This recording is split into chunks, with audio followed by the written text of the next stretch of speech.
दरम्यान जयंत पाटील यांच्याशी बंद दाराआड झालेल्या चर्चेसंदर्भात मग आता अजित पवारांचं नेमकं काय म्हणणं आहे तेही आम्ही जाणून घेतलंय. बघूया अजित पवार काय म्हणतात.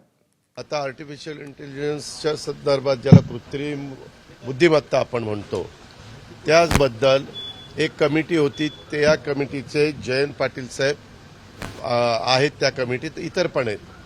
तर त्यांनी काही मीटिंग घेतलेल्या होत्या मधल्या काळात. बजेट पेश करत असताना एआयचा वापर आता कृषीचं उत्पादन वाढवण्याच्या करता आपल्याला करावंच लागणार आहे आणि म्हणून 500 कोटी रुपयाची तरतूद आपण त्याच्यामध्ये केलेली आहे. तर त्यांचं काय म्हणणं होतं ते जाणून घेण्याच्या करता प्रत्येकाच्या काही सूचना असतात. ज्यावेळेस एखादी कमिटी अभ्यास करते त्यावेळेस त्यांच्या काही सूचना असतात आणि त्या माहिती देण्याचा प्रयत्न म्हणजे ते करत होते. कारण 10ला मीटिंग होती, मध्ये थोडे 15-20 मिनिटं होते. एबीपी माझा, उघडा डोळे बघा नीट.